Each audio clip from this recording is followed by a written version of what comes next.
Now, it's Friday and it is swipe time. Today, Julia Hardy is here to tell us about London's first ever Technology Week. Very good morning to you, Julia. Hi. So we hear a lot about Silicon Roundabout, I think they call it in London, don't we? Tell us about the tech scene in London. So, yeah, I mean, obviously it's a very different kind of setup to how it is in America. And I think with sort of London Tech Week, this is kind of the first time they're kind of really trying to highlight everything that's going on, although it is going on regardless. It's very, very different in a lot of ways. We tend to spend a lot of time like talking about the fact that we do it, whereas they were sort of say in Silicon Valley, they just sort of kind of get on with it. But maybe that's because they have kind of more money and they can just get on with it, whereas we're kind of constantly trying to vie and get funding and capital for that. I think a lot of the time they talk about the fact that, you know, you have these startups and getting them from being an initial startup to kind of a properly running company can be a bit difficult. And this is part of the reason for London Tech Week. They're trying to, you know, get more talent in and you know, get more people involved in the tech scene so they can kind of take it to that next stage. Whereas in America, it tends to be like, you know, they'll have a startup and that process seems a lot easier to go from, you know, the beginning to getting it and actually, you know, making money effectively at the end of the day. So take us through the apps you wanted to show us today. So basically, I thought what I would show you as a kind of sort of starting point was some of the UK companies that have done really, really well. So the first one, this is actually a very, very old app, but you might not have heard of it. It's called Shazam, and basically what it does is it means that, you know, say you're out and about and you're in a shop and you hear a wonderful tune that you like, you can Shazam it on your phone, and what it will do is it creates like a digital fingerprint and then sends it off to their database and then will come back and tell you what that song is. Which is how do you Shazam it? You record it, play it? You open the app and then you basically just press the Shazam button. And it recognises. And it recognises it. It's like a little sort of fingerprint. So you should be able to do it now. Do you want to have a go? Yeah, I am tapping it and it's saying, yeah, I think we need to hear some music, don't we? Let's have some music. What are we listening to? Here we go. So if you press Shazam,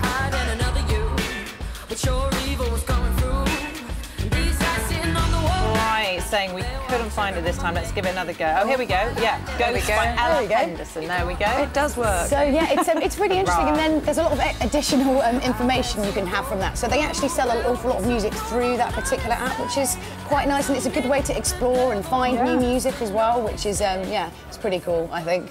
Yep. Definitely. So yeah, they've done exceptionally well. They were actually invested at by the second richest man in the world, Carlos Slim. He invested something like 40 million, although how he'd notice whether he had 40 million or not, I don't know.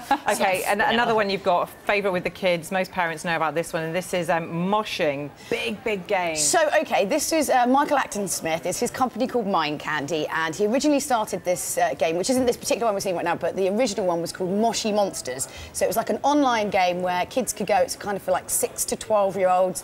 It sort of works on the theory, do you remember Tamagotchis that people went through that weird phase of? It's a little bit like that. So you go online and you get your little moshling, you know, and you play your little monster and you upgrade it and stuff like that. This is his new game, which is basically designed for adults, which is called Moshling's Rescue. It's a little bit like Candy Crush if you've ever played that, but it's cuter because there's little monsters in there and it's all terribly exciting and you have to get them home. He's talked about the fact that Moshi Monsters has been such a huge hit, he needed to try and find another way to move the company on, didn't he? So this is it. Yeah, is it any good for adults? Yeah, I mean, it's great that these things are done so well now that you can't help but have fun. And the same with the Candy Crush, everything goes psh, psh, psh, and you think it's wonderful. I mean, Moshi Monsters was this sort of runaway success, really. I mean, they now have like the #1 kids magazine in the country. They're making a film of it, or they have made a film of it. There's like merchandise to it. Like it's and every way to cash in, don't they? Once they hit on the gold mine. Yeah, he's kind of the darling. Everyone's a bit like, oh, Michael Acton Smith. But there's a bigger market gaming for kids as there is for gaming for adults as well. Absolutely. That's what we need to tap into now. Absolutely, absolutely. Now tell us about FinTech.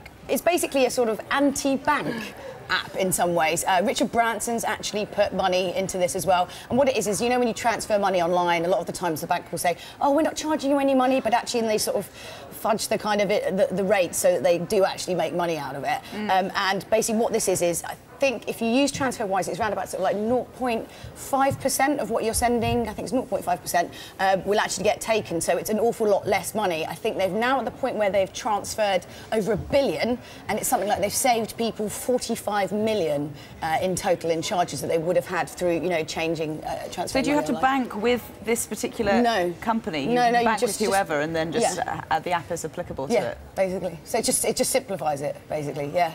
That's interesting. I never knew that there were range in charges for online transactions, actually. Tell me about, we were talking about Silicon Silicon roundabout, I love that. We have roundabouts in this country, not a valley. Yeah, it's a bit. I've heard a lot of talk that we don't have the expertise in this country, that we've got all these startups, Yeah. but we don't have people with the necessary skills and background to actually make them happen, and people having to be imported from elsewhere to do it. Is that still the case? I think so. I mean, times are changing a little bit. I mean, there's a lot of kind of initiatives where they're trying to get kids coding in schools, and really, there's another thing called Makers Academy, which basically provides it's like a 12-week course where you can kind of go, and it's with the idea that you do this course and then you can try and get like an entry-level job in like a tech startup company. And there are some kind of these more vocational things that are happening.